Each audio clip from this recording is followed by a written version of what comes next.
It's to force you to buy the VHS. It's also a rights issue. I don't understand why they would stop. Right, It's been quite successful in spurring sales.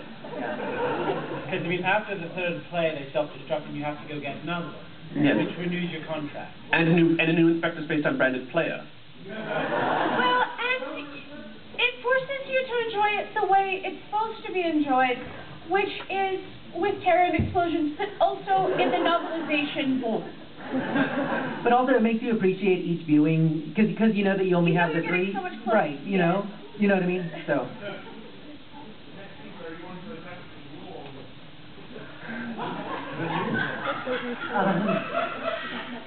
We're talking about it, but it's, I mean, nothing's, honestly, that, Travis has been having some input, because he's the producer now, right?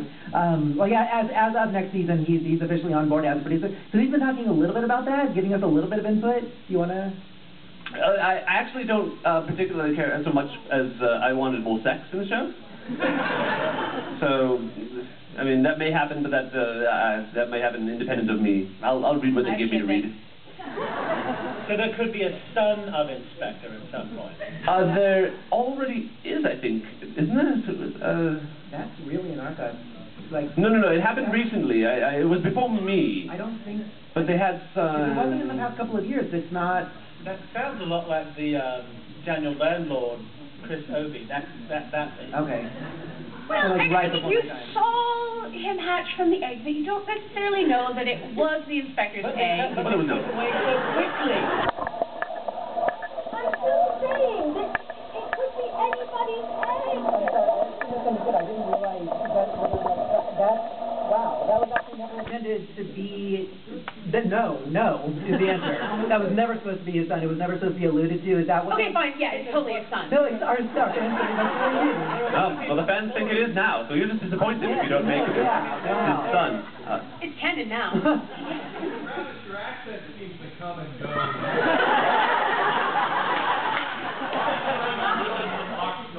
You're saying I'm an incredibly skilled and chameleon-like actor?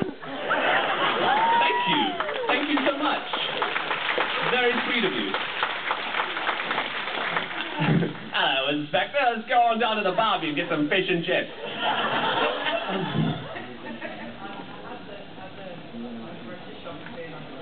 I don't believe you. Your accent's a bit spotty.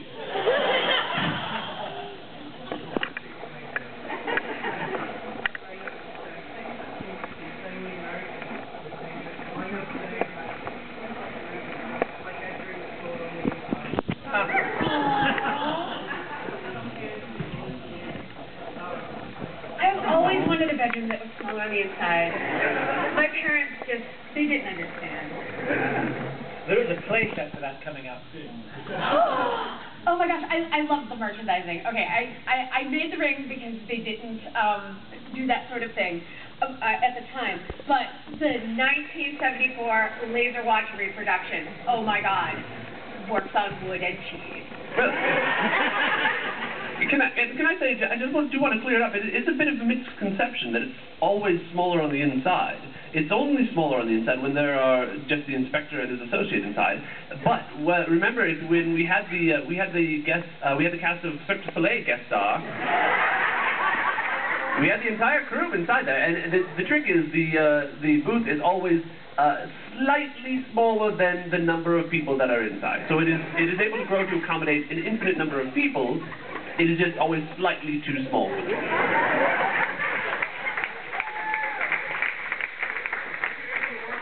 galleys with the Douglas Adams debate to have the Inspector Spacetime episode we wrote. Unfortunately, no, that one is still lost to us. It's very funny, though. I've seen it, but I can't say anything about it. You can read excerpts of the script online. But those artworks have been revealed to be fake. Is that true? Yeah. Oh, no. Okay, Oh, never man, mind. yeah, because I found like a torrent of the audio files, and that wasn't... Fake. By that, some Muppet comedy writer guy. That guy! Interesting story. I met Douglas Adams when I was a boy, and he was on tour for Mostly Harmless. And I told him, I said, my dream of dreams is to someday play Inspector Spacetime. And so he signed my copy of the book, Dear Inspector, you know, you're awesome. Yeah. It's wonderful. Yeah, prized possession. Let's do, you're standing, so that must be tough to hold your hand up so much. So, what don't you ship? Horse-thought and feline. She draws the The line. hate that will never die. But I also ship Last Note and Theme Song. So, you know, it balances out in the end. Moving on. And then Wait, there. in the back. Yes, why don't you get? What are your thoughts on Chris Columbus wanting to make an Inspector Spacetime theatrical release? Hells and no. It's either him or Michael Bay at the moment. Oh, God.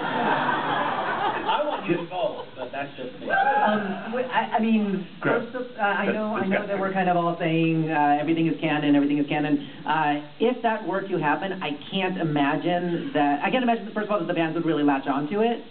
Secondly, we would not be able to incorporate that, to incorporate whatever it is that he does into the show, because in the writer's room, you're coming with ideas nonstop all the time, and to fit it in, it wouldn't make sense. So I'm personally against it, but I would welcome the idea, like whatever idea he has for it, just call it something else. You know what I mean?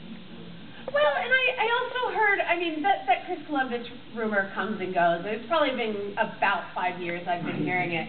But also that Moffat fellow that does that horrible Hemlock series, he wants to do an American version of Inspector Spacetime, and I can't abide by it. While I accept his thought puppets as canon, I don't think I can tolerate an American series. As one of the few American writers on staff, I would actually be interested in that. In an American version, that could be interesting to me.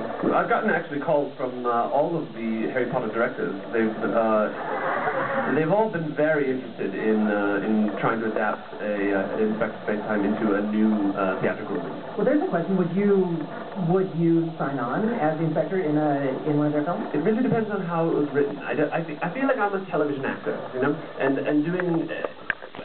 Very few television series have been successfully adapted to the screen with the original cast. I mean, I can't think of one. Like X-Files, maybe? Was that? I can't think of one.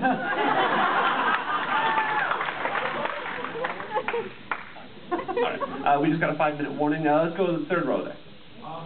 First episode I thought was very confusing. After the credits, it was a very scary episode. It was called Squid. On TV through the whole thing. Was that? Oh, okay. Was that an intentional Max Headroom ripoff or not? Actually, that had nothing to do with Max Headroom. Back in the early days, one episode featured Leslie French doing an entire 26-minute-long monologue for the entire show. And It that was just cheaper that way, you know. The original script was lost. They had 1 day in studio and 1 take only.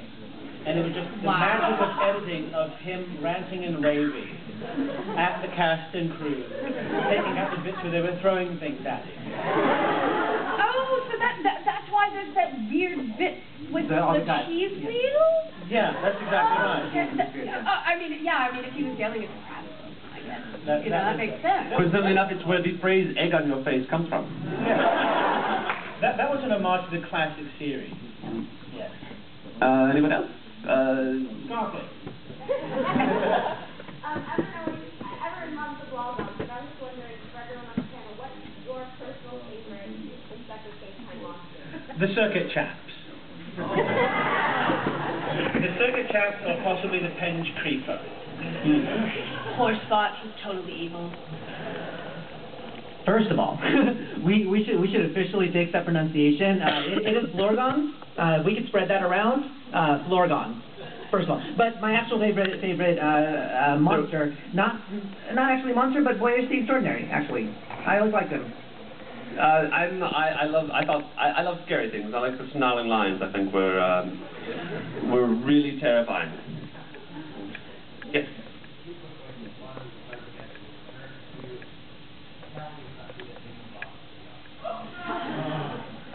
I can't confirm or deny Megan's involvement at this point.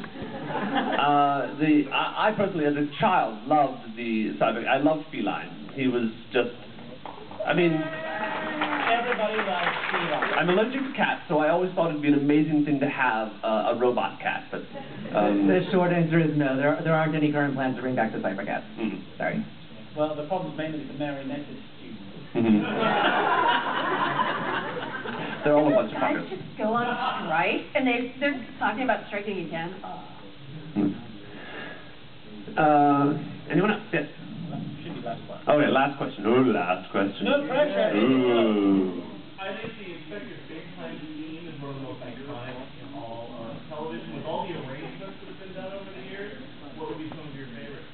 The many people that contributed to it. My personal favorite, most of you may know from the Avengers, Honor Blackman. She's an avid theremin enthusiast.